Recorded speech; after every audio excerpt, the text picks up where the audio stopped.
Hello students, welcome to GPS online English classes. Hope you are enjoying these classes. Students, we will move forward and we will continue with the same topic, pronouns. This is part 2 for you. Pronouns 2 के अंदर हम इनकी types को देखेंगे थोड़ा सा detail में, और जो इससे पहले वाला वीडियो है उसी के साथ आपको इसे कनेक्ट करना है. So let us see further pronouns 2. Let us look at the types of pronouns. This is a simple topic once again for you. Types of pronouns. Personal.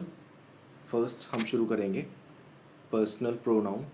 The word personal हमको ये बता देता है कि हम अपनी या हमसे जो बात कर रहा है उसकी या हम जिस थर्ड पर्सन के बारे में बात कर रहे हैं उसके लिए हम pronouns को यूज़ करेंगे. So let us see.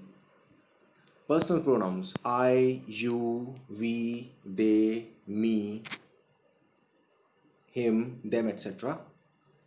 Example: You have a big watch. You, हम जिस पर्सन से बात कर रहे हैं या मीन्स I या आप जिसको कह रहे हैं, जो सुनने वाला है उसको हम कह रहे हैं You have a big watch. तो you इसमें पर्सनल प्रोनाउन हुआ किसी पर्सन के बारे में, first person, second person, third person. तो हम सेकंड पर्सन यू के लिए कह रहे हैं कि तुम्हारे पास एक बिग वॉच है. They are talking on phone. हम अब दो लोग बात कर रहे हैं लेकिन वो थर्ड किसी और पर्सन के बारे में बताना चाहते हैं कि वो सभी लोग फोन पर बात कर रहे हैं. They are talking on phone. So they is a personal pronoun, third person. Second is possessive. ये भी आप पढ़ चुके हैं पहले. My, mine, their, your and theirs. मेरा, फिर दोबारा से मेरा लास्ट में लगाया जाता है सेंटेंस में. Let's look at the example. Her father is a doctor. उसके पापा. We are talking about a female. हम उसकी बात कर रहे हैं फीमेल की कि उसके पापा एक डॉक्टर हैं. थर्ड पर्सन, उसके पापा. Alright, once again, this house is mine. हम यहाँ पर माइन को पॉइंट आउट कर रहे हैं. ये घर मेरा है. तो पोजेसिव का मतलब अपना, जिसके हम जो चीज़ हमारी है जिसको हम ओन करते हैं, यानी कि सिंपल वर्ड्स में जिसके हम मालिक हैं, जो चीज़ जिस पर हमारा अधिकार है. This house is mine. ये घर मेरा है. पोजेसिव. ऑलराइट, जैसे आप कहते हैं this is my school. This school is mine. In the same manner let's move to the third one, indefinite pronoun. अब इस वर्ड से इसका मीनिंग बिल्कुल क्लियर हो जाएगा. डेफिनिट. डेफिनिट मीन्स जो चीज़ बिल्कुल निश्चित हो, पक्का हो, ज़रूर होने वाली चीज़ को हम बोलते हैं डेफिनेट. उसका ऑपोजिट, उल्टा, विपरीत, इनडेफिनेट. तो वो वर्ड्स, वो प्रोनाउंस जिनके बारे में, जिनका कोई नंबर फिक्स्ड नहीं है, जो किसी विशेष या पर्टिकुलर पर्सन के बारे में नहीं बताते हैं, जो जनरली या साधारण रूप से किसी भी पर्सन को बता सकते हैं, मतलब जो किसी भी पर्सन के लिए यूज़ की जा सकते हैं. जैसे हम बोलेंगे एवरीवन. अब हम यहाँ पर किसी विशेष पर्सन या किसी पर्टिकुलर पर्सन की बात नहीं कर रहे. सभी लोग. हम तो नहीं जानते हैं कि कौन कौन कौन तो हम इसके लिए सभी लोग बोल सकते हैं. सम, कुछ. Some days, some water. Somebody, none, कोई भी नहीं. तो हमने किसी का नाम नहीं बताया, हमने नन बोल दिया. Example, everyone likes holidays. तो हमने यहाँ पर किसी पर्सन्स के नाम या उनके बारे में बिल्कुल ये हमने जाना कि हर कोई हॉलीडेज को लाइक करता है. मतलब कोई भी हो सकता है वो. हर कोई का मतलब कोई भी व्यक्ति, कोई विशेष नहीं. कैटेगराइज कर रहे हैं हम सभी के लिए. एवरीवन. हर किसी को हॉलीडेज पसंद हैं, या हर कोई हॉलीडेज पसंद करता है। Next, some boys are playing outside, कुछ लड़के बाहर खेल रहे हैं। अब हम यहाँ काउंट कर कर नहीं बोल रहे हैं, हम सिंपली बॉयज़ की तरफ देख रहे हैं, उनका ग्रुप देखा और हमने बता दिया कि कुछ बॉयज़ बाहर खेल रहे हैं, तो हमने उनको काउंट नहीं किया। इसका मतलब हमने उनका एग्जैक्ट नंबर, डेफिनेट नंबर नहीं बताया। तो फिर ये जो एग्जैक्ट या डेफिनेट नहीं है तो वो क्या हो गया? इनडेफिनेट। मूविंग फर्दर, आगे चलते हैं। Next is demonstrative pronoun.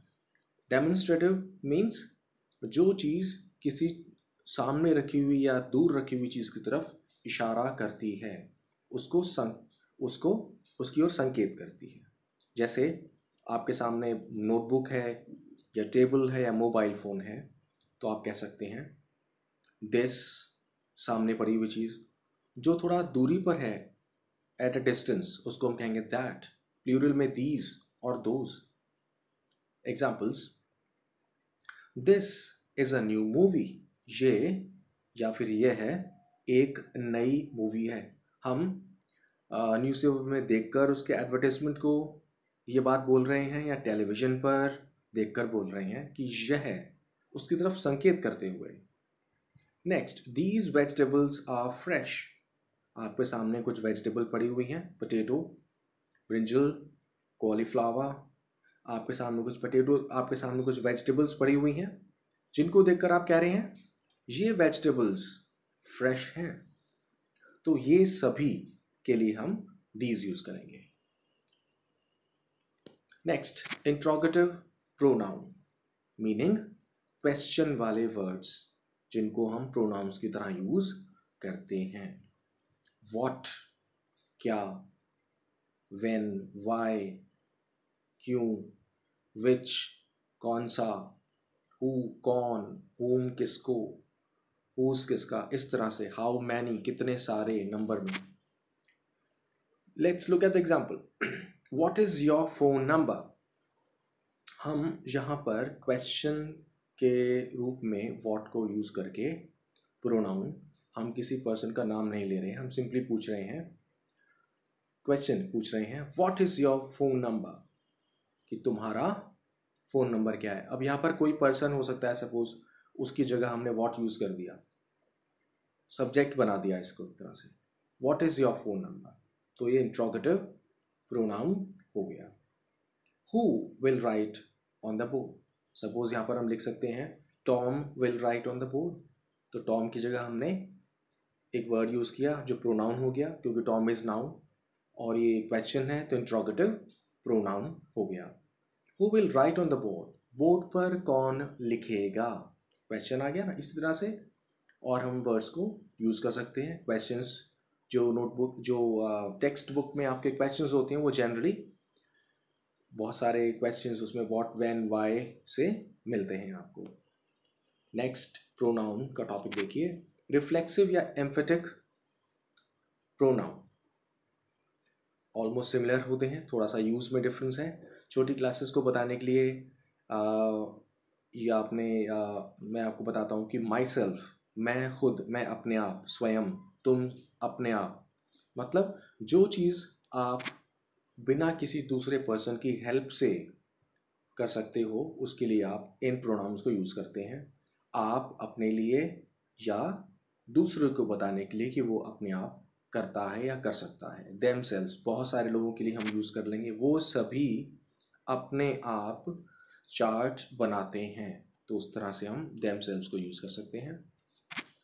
Let us look at these two examples. She herself can drive a car, वो प्रोनाउन हो गया। अब हरसेल्फ, अपने आप, खुद कार को ड्राइव कर सकती है। यहाँ पर हमने कह दिया कि वो खुद किसी और की हेल्प नहीं लेगी, तो एम्फेटिक भी बोल सकते हैं हम कि किसी चीज़ के ऊपर हमने विशेष बल दिया या जोर दिया। शी हरसेल्फ, तो हरसेल्फ यहाँ पर एम्फेटिक प्रोनाउंस भी हो सकता है। वो अपने आप, यानी कि बिना किसी हेल्प के ड्राइव कर सकती है कार को। Second example, we will find out this answer ourselves. आपने पढ़ते हुए एक साथ बोला कि हम इस आंसर को अपने आप ढूंढ लेंगे। रिफ्लेक्सिव, हम के लिए वी और अपने आप के लिए आवरसेल्व्स, एक से ज़्यादा है क्योंकि इसलिए प्लूरल है ये, तो हम इसको रिफ्लेक्सिव प्रोनाउन कह सकते हैं। Alright, next relative pronoun. Relative वही वर्ड, इसका मीनिंग हिंदी में जिसका मतलब होता है संबंधित, जुड़ा हुआ। हु, हुज, दैट, विच। अब ये रिलेट करेंगे यानी कि जोड़ेंगे। देखिए कैसे। इंपॉर्टेंट बात मैं आपको बताना चाहूँगा कि हम नॉर्मली देखते हैं कि अभी ऊपर पढ़कर आ रहे हैं हु या व्हाट, ये क्वेश्चन है, लेकिन यहाँ पर अभी हमने रिलेटिव प्रोनाउन में भी सेम वर्ड्स यूज़ किए, लेकिन ये क्वेश्चन नहीं है। आई रिपीट, ये क्वेश्चन वर्ड्स यहाँ पर नहीं है। इन दोनों सेंटेंसेस में क्वेश्चन का मार्क भी नहीं है, और अभी हम देखेंगे कि ऐसा क्यों है। First example, he is my friend, वह मेरा दोस्त है। हु इज टॉल, अब हम इस फ्रेंड के बारे में जो फ्रेंड वर्ड लिखा हुआ है उसके नेक्स्ट हमने लिख दिया हु, जो कि हु इज टॉल, जो कि टॉल है। तो हमने इस वर्ड ने, हु ने रिलेट किया, मतलब जोड़ दिया फ्रेंड के बारे में एक इंफॉर्मेशन। क्या जोड़ा उसने? कि जो टॉल है। तो रिलेट कर रहा है ये हु वर्ड फ्रेंड को। तो नाउन है फ्रेंड, प्रोनाउन हो गया ये, उसके साथ उसकी इंफॉर्मेशन को और ज़्यादा बता रहा है, तो ये रिलेटिव प्रोनाउन भी है क्योंकि रिलेट कर रहा है। तो वो या वह मेरा फ्रेंड है जो टॉल है। तो आप देखेंगे इनका मतलब क्यों वगैरह नहीं होगा, इनके मीनिंग जनरली जो, जब, जहाँ, जैसे। इंपॉर्टेंट बात है, इसको ध्यान रखिएगा कि इसमें क्यों नहीं है जो वर्ड का मीनिंग आ रहा है। Second, this is the class, ये क्लास है। विच इज माइन, जो कि मेरी है। अभी हम देख रहे हैं कि क्लास के बारे में ये वर्ड विच यूज किया गया है, बिल्कुल उसके नेक्स्ट, उसके बाद ही क्लास जो मेरी है। तो हमने इस विच वर्ड से इस नाउन को रिलेट कर दिया, जोड़ दिया, इसके बारे में और इंफॉर्मेशन बता दी कि ये क्लास मेरी है। इसमें क्यों वर्ड नहीं आया है, ना ही क्वेश्चन मार्क है, ना ही इसका मीनिंग निकल रहा है, क्योंकि सिर्फ क्वेश्चन लग जाने से उसका मीनिंग क्वेश्चन वाला नहीं होता है। So you have to mind it, इस बात का ध्यान रखना है आपने। दिस इज द क्लास, ये वो क्लास है। विच इज माइन, जो कि मेरी है। Relative pronoun. तो हु, मैं रिपीट कर रहा हूं, जो, जिसका, आप मीनिंग लिखिएगा इसका जरूर, टू फॉर मोर क्लैरिटी, याद रखने के लिए, क्योंकि भूल जाया करते हैं अदरवाइज। दैट, जो, विच, जो, सिमिलर मीनिंग्स हैं ऑलमोस्ट। वॉट, अब वॉट का मतलब क्या नहीं है, जो। हूँ, जिसको। ऑलराइट, हुज, जिसका, जिसकी, जिसके। हूँ, जिसको। विच, जो। दैट, जो।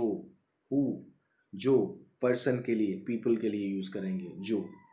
जैसे अभी बताया कि मेरा फ्रेंड है जो, तो क्योंकि वो फ्रेंड है इसके लिए हम जो लगा सकते हैं।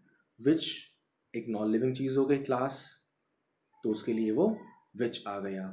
नॉन लिविंग थिंग्स के लिए विच लगा सकते हैं, दैट लगा सकते हैं। Next, moving further, we will look at this another pronoun, distributive. Distributive का मतलब जो हम एक से ज़्यादा लोगों के लिए अप्लाई करते हैं कोई चीज़, जैसे ईच, हर कोई। ईदर, दो लोग। ऑलराइट, नीदर, दोनों में से कोई भी नहीं। एनी, कोई भी। एग्जाम्पल से और क्लियर हो जाएगा आपको। जैसे आप कहा जा सकता है कि ये सारी टेस्ट कॉपीज डिस्ट्रीब्यूट कर दो सभी में, हर एक बच्चे को। ओके, उस तरह से। Example, he is either a player और एन एक्टर। अब देखिएगा, वो या तो एक प्लेयर है या फिर एक एक्टर है। हम यहाँ पर इधर और का यूज कर रहे हैं कि वो या तो एक प्लेयर है या फिर एक एक्टर है। ऑलराइट, कि हम उसके बारे में दो चॉइसेस को में से एक की तरफ इंडिकेट कर रहे हैं। तो ये डिस्ट्रीब्यूटिव का एग्जांपल हो जाता है। Any of you can get a prize, तुम में से कोई भी प्राइज ले सकता है, यानी कि जीत सकता है, किसी को भी प्राइज मिल सकता है। तो तुम में से किसी को भी, ऑलराइट, ऑल भी लग सकता है इसमें। जैसे give these notebooks to all, सभी को दे दो इन नोटबुक्स को। तो हम डिस्ट्रीब्यूटिव प्रोनाउन उसको बोलेंगे। नेक्स्ट वुड बी रेसिप्रोकल या रेसिप्रोकल, जहां पर ईच अदर और वन अनदर आता है। अगर दो लोगों के बीच में कोई चीज़ हम बात कर रहे हैं, दो चीज़ों को लेकर कोई एक्शन की बात कर रहे हैं, तो ईच अदर, नहीं तो वन अनदर, जब एक से ज़्यादा होंगे। एग्जाम्पल से क्लियर होगा। दीज बॉयज आर फाइटिंग, ये बॉयज लड़ रहे हैं विद ईच अदर, मीनिंग वो बॉयज कितने हैं, 2। हम दो लोगों की बात कर रहे हैं अगर दो बॉयज की, तो वो ईच अदर यूज करेंगे हम दो लोगों की बात। Next is we are playing with one another. अब वन अनदर का मतलब क्या है, एक से ज्यादा लोग, मतलब हम एक दूसरे के साथ खेल रहे हैं। तो एक दूसरे का मतलब दो लोग नहीं है, एक से ज्यादा है। जैसे पूरी टीम खेलती है, यहाँ पर सिर्फ दो लोग ही आपस में लड़ रहे हैं, तो इसलिए हमने टू के लिए ईच अदर यूज करेंगे। ऑलराइट, सो हमने आज प्रोनाउंस का, रिलेटिव प्रोनाउंस के टॉपिक को क्लोज कर दिया है। You have to revise it, you have to check what are the different meanings.